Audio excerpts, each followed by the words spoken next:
আজকে আমার জবের ফার্স্ট দিন, আমার লাইফের প্রথম জব। আজকে প্রথম দিন, যেহেতু তোমাদের সাথে সব কিছুই শেয়ার করি, মোটামুটি ভাবলাম আজকে একটু টুকটাক শেয়ার করি। অনেক ঠান্ডা, বাহিরে মাইনাস চলতেছে, বাট শহর কিন্তু অনেক ব্যস্ত। আমার কাজ 9টায়, আমি বের হয়েছি 8টায়, কিন্তু এখানে মনে হইতেছে ভোর রাত। দিন অনেক ছোট, রাত অনেক বড়। এখন দেখবা মানুষ কি পরিমাণ মানুষ, দেখো বাইরে কি পরিমাণ মানুষ, শহর কত ব্যস্ত, সবাই কাজে বের হয়েছে সবাই। তোমরা যারা আমার রেগুলার ব্লগ দেখো, তোমরা জানো যে আমি অনেক দিন ধরে বিদেশে থাকি, নেদারল্যান্ডসে থাকি। আমি অনেক দিন ধরে যাচ্ছিলাম যে জব করব, প্রেগনেন্সির কারণে, জাহি ছোটো থাকার কারণে দেশে থেকে আসলাম। সব কিছু মিলে আসলে জব করা হইতেছিল না, আর তোমাদের ভাইয়া পছন্দও করতেছিল না যে আমি জব করি। অনেক কষ্ট করে, অনেক ম্যানেজ করে দেন আজকে যাইতেছি জবে। তোমরা সবাই দোয়া করবা, আমার এইটা একটা নতুন লাইফ, আমি জানি না আসলে সামনে কি হবে, তোমরা সবাই দোয়া করবা। এই যে আমি চলে আসছি ট্রাম থেকে নেমে 10 মিনিট হাঁটার পরে, এই যে এইটার মধ্যে হচ্ছে আমার কাজ, এই বিল্ডিংয়ের মধ্যে হচ্ছে আমার কাজ।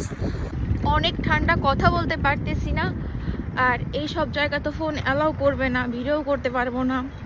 আর আমি বের হয়ে তারপরে তোমাদের সাথে কথা বলবো। সবাই দোয়া করবো আমার জন্য। এসে ড্রেস চেঞ্জ করছি, তারা আমাকে ক্যান্টিনে বসা করে বলছে কফি খাইতে। তারপরে যখন টাইম হবে, 9টা এখনও বাজে নাই, 9টা যখন বাজবে তখন একজন আমার সাথে গিয়ে কাজ দেখিয়ে দিবে, যেহেতু আজকে আমার ফার্স্ট দিন।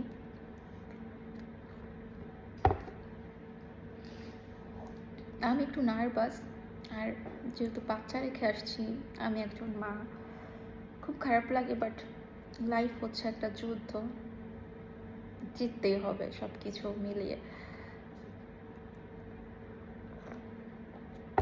3 বছর হয়েছে আমি এখানে থাকি।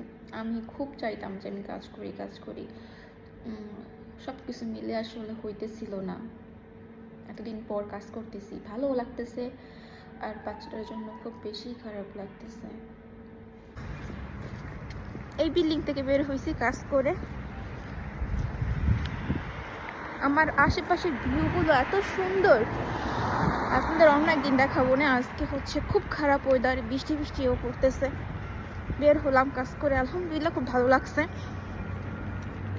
তো আপনারা আমার পেজের সাথে থাকবেন, আমি রেগুলার ভিডিও দেওয়ার ট্রাই করব, যদি আপনারা পাশে থাকেন, কমেন্ট করেন। আর এত ব্যস্ততার মধ্যেও সবাই আমার জন্য দোয়া করবেন। আর আমি আর কন্টিনিউ করতে পারবো না, কারণ এরপর আমি ট্রামে উঠে যাব। আর আমি খুব বেশি এক্সাইটেড আমার জাহি বাবুকে দেখার জন্য, কারণ আমার লাইফ আমি কখনো এত টাইম জাহিকে ছাড়া থাকি নাই। তো আপনারা সবাই দোয়া করবেন। আল্লাহ হাফেজ।